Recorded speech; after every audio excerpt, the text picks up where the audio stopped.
Alors d'abord, un panorama de l'offre Amazon Ads. Je pense que c'est important de rappeler qu'on n'a pas que des outils search, mais qu'on va évidemment au-delà. Ce qui va différencier, je pense, Amazon Ads de la plupart des autres concurrents, c'est la notion d'infrastructure. On a déployé toute une infrastructure technologique et data au service des marques et des industriels.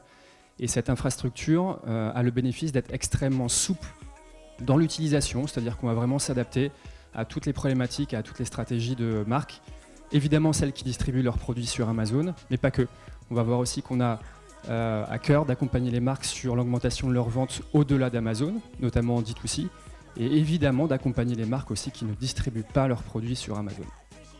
Donc dans la chaîne de produits que vous avez, on va prendre de gauche à droite. La première brique, c'est une brique d'infrastructure technologique qui s'appelle Amazon Web Services, AWS, qui peut être évidemment activée par nos clients, par exemple, pour construire un ID Graph propriétaire. Ensuite, vous avez Amazon Marketing Cloud, qu'on appelle AMC, qui est notre data clean room. Et on verra que les cas d'usage sont multiples avec ces clean rooms. L'un des cas d'usage, évidemment, qu'on souhaite développer avec les marques est l'utilisation accrue de la combinaison de signaux de marque, donc la first party data, et les signaux Amazon. On va voir que cette combinaison est extrêmement puissante sur des cas d'usage d'audience, mais aussi sur des cas d'usage d'efficacité et d'efficience média. Vous avez ensuite la brique d'activation programmatique qui s'appelle Amazon DSP, qui va permettre évidemment d'adresser les inventaires propriétaires d'Amazon, mais qui va aussi permettre d'adresser l'open web. Je pense qu'on a déjà parlé au cours de cet événement, mais c'est très très très important de pouvoir projeter le retail média au-delà du magasin. C'est très important parce que si vous voulez attirer un maximum de consommateurs, il faut le faire partout où sont les consommateurs. Donc la relation avec les éditeurs tiers, pour nous, est absolument fondamentale. Ensuite, et c'était une bonne transition, nous avons développé un outil qui s'appelle Amazon Publisher Direct, APD, qui fait quoi? C'est très simple, c'est une connexion directe entre Amazon DSP et les éditeurs de l'open web. Donc ça permet très facilement d'avoir accès aux inventaires les plus premium avec une connexion directe, c'est-à-dire plus de transparence et un working CPM en bout de course qui est beaucoup plus important.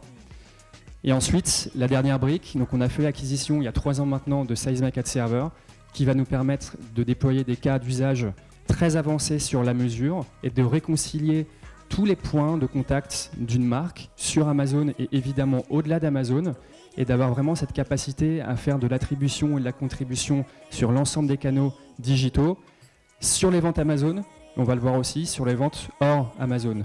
Parce qu'il y a vraiment un effet de recherche sur la partie retail média qui est cette partie holistique. On a envie de capturer l'ensemble des performances sur l'ensemble des channels et sur l'ensemble des ventes. Donc voilà pour le rappel de l'offre. Maintenant, je vais passer rapidement sur cette slide. Aujourd'hui, on voulait focuser la présentation sur la notion d'efficience. Moi, ça fait bientôt 10 ans que je travaille pour Amazon Ads, donc j'étais là au lancement du bureau parisien. Et il y a un petit peu plus de 8 ans, on a lancé un KPI qui est le Return on Ad Spend, le ROAS. C'est notamment via le ROAS que le retail média s'est accéléré. Pourquoi? C'est très simple, hein. Vous êtes une marque, vous êtes un industriel, vous souhaitez vendre, vous investissez en marketing, vous avez un ratio qui s'appelle le ROAS, vous savez si vous êtes efficient ou non. Donc c'est une métrique qui est très très importante pour piloter la performance des campagnes. Et cette notion de ROAS, et je pense que c'est notamment aussi pour ça qu'on voit une forte accélération du retail média, c'est que le contexte actuel il est tendu pour tout le monde. Et il y a un besoin absolu des directions marketing de prouver l'efficience, de prouver que les budgets marketing sont investis de manière à performer, évidemment, et de manière à être efficiente. Donc ça, c'est très important, d'où la notion de ROAS. Et on le voit bien, moi, quand je fais des meetings avec des directeurs et des directrices marketing, il y a cette pression qui pèse aujourd'hui sur la qualité des investissements et la capacité à prouver que les investissements sont pertinents. Donc on a voulu axer la présentation sur la notion d'efficience aujourd'hui. Et avant ça, un retour d'expérience de mes 10 ans chez Amazon Ads. L'efficience, c'est bien, mais l'efficacité, c'est encore mieux. Donc le ROAS, c'est très très bien, mais le ROAS, c'est pas une stratégie. Et le ROAS, ça n'a jamais fait progresser les ventes d'une marque. C'est une mesure d'efficacité, c'est un outil qui est extrêmement pertinent, mais c'est pas le seul. Donc là, moi, je mets en garde tout le monde sur... Évidemment, le ROAS est disponible, c'est super, c'est fantastique, mais on ne peut pas construire une stratégie retail média uniquement sur de l'efficience, parce qu'encore une fois, pour gagner des clients, l'efficience, ça ne suffit pas. Donc il y a vraiment ces deux visions à réconcilier. La notion d'efficacité, que vous allez capter avec des KPI tels que les ventes, tout simplement, ou alors l'acquisition de nouveaux clients. Donc par exemple, on a une métrique chez Amazon Ads qui s'appelle New to Brands. On est capable de piloter des campagnes sur spécifiquement l'acquisition client. Donc voilà, ce sont vraiment des recherches d'efficacité. Et ensuite, évidemment, une fois qu'on a construit sa stratégie sur l'efficacité, là, on a tout un tas d'outils à disposition pour aller chercher de l'efficience. Et l'efficience, c'est le sujet du jour. Donc la définition que vous voyez en haut de l'écran, l'efficacité, c'est de faire les choses bien, et l'efficience, c'est de faire en étant le plus précis possible et en investissant le mieux possible. Donc on va voir chacun des leviers qui est aujourd'hui disponible au sein d'Amazon Ads pour aller chercher cette notion d'efficience. Et évidemment, le premier levier que nous avons à disposition, c'est la partie audience, partie targeting. Pour la partie targeting, il y a deux choses à faire. La première, c'est d'utiliser au mieux les signaux du retailer avec lequel vous êtes en train de travailler. Donc il y a deux possibilités de le faire. Chez Amazon Ads, vous avez un catalogue de segments d'audience standard, on va dire, avec des milliers de segments qui sont à disposition. Et vous pouvez aussi recombiner les différents signaux Amazon pour construire vos propres segments d'audience ad hoc. Donc les deux possibilités existent. Avec l'arrivée d'Amazon Marketing Cloud, votre data clean room, ce qu'on offre aussi en termes de possibilités, c'est de merger les signaux d'Amazon et les signaux des marques et des industriels. C'est cette capacité à construire des audiences personnalisées, des audiences propriétaires qui vont évidemment générer de l'efficience puisque meilleure sera la tactique en termes d'audience, plus efficace sera la partie média. Donc ça, c'est très important pour générer de l'efficience.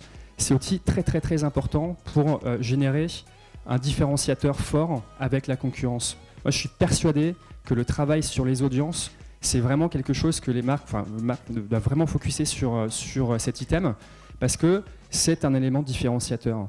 Aujourd'hui, que vous dépensez 1 million, 10 millions ou 100 millions, vous avez accès aux mêmes plateformes, vous avez accès au même catalogue d'audience.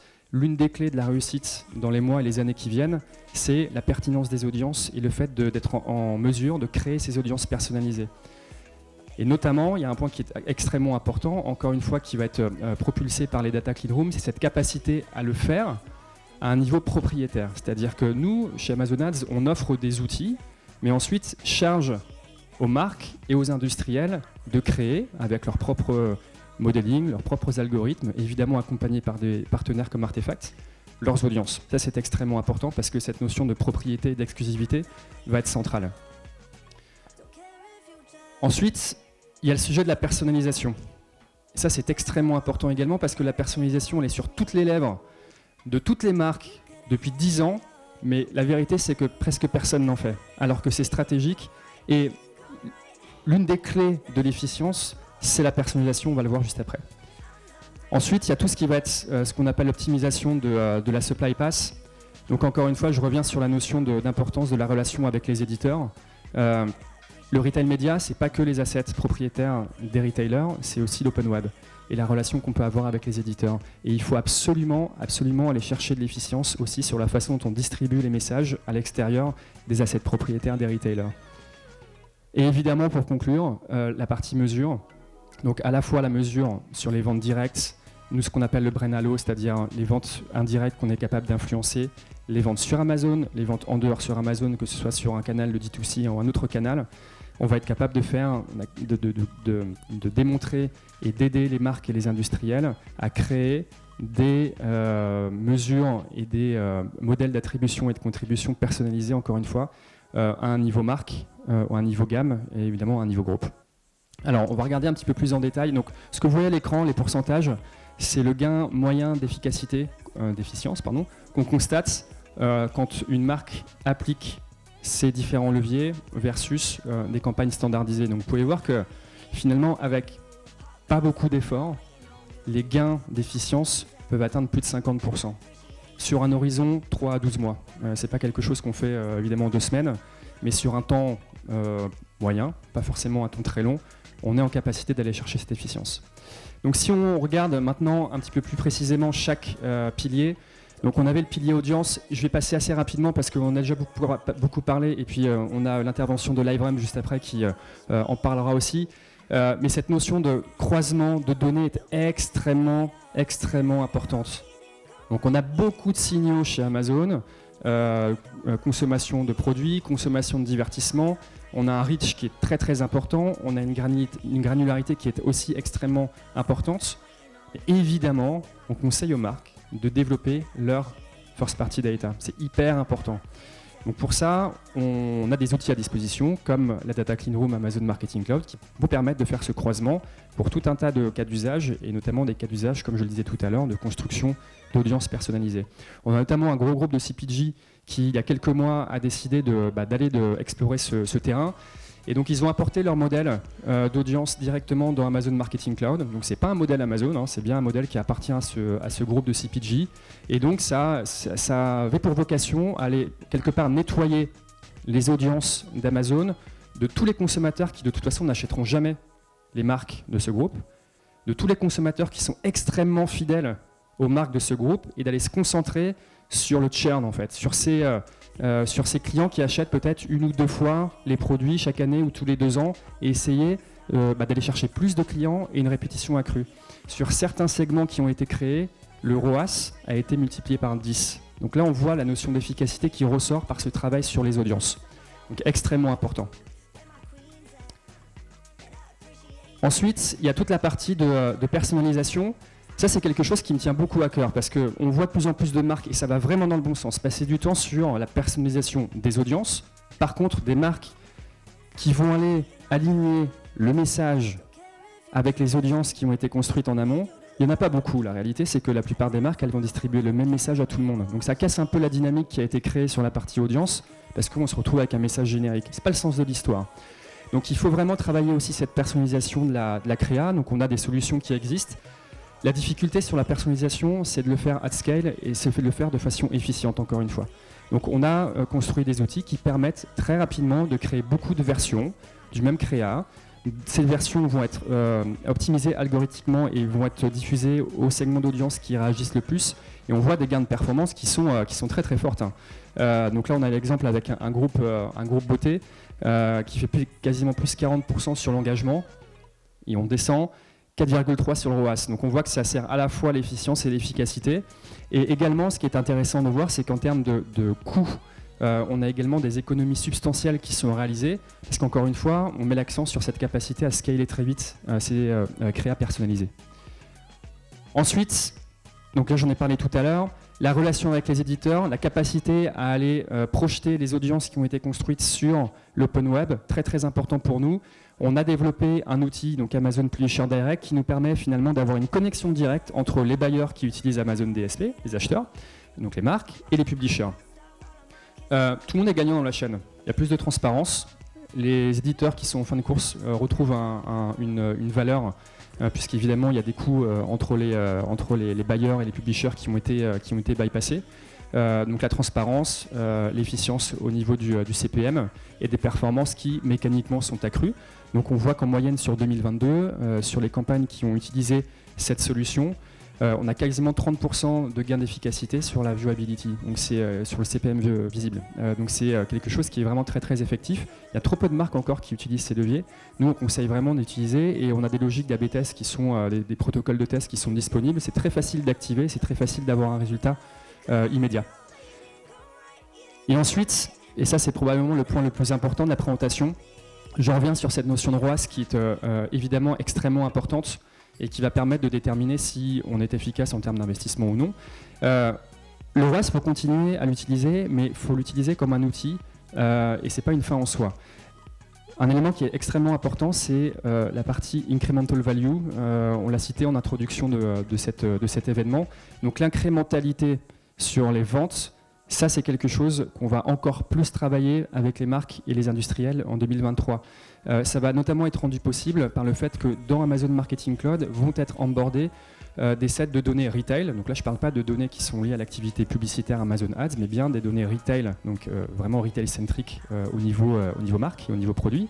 Et on va avoir la capacité finalement à benchmarker, à faire de l'A/B test sur un niveau produit, un niveau marque, les gens qui ont été exposés à la pub, quelles sont les ventes qui sont liées à cette exposition, les gens qui n'ont pas été exposés à la pub, quel est le niveau de vente finalement organique qui a été généré. Donc là, on comprend qu'on va rentrer dans un nouveau step de mesure encore plus avancé et il est de bon ton, vu le contexte, démontrer l'incrémentalité de toutes les activités marketing. Il est également possible pour les marques et les industriels d'onboarder toute la partie profitabilité pour non pas focuser sur une notion de ROAS, mais bien une notion de ROAS nettoyée de tous les coûts.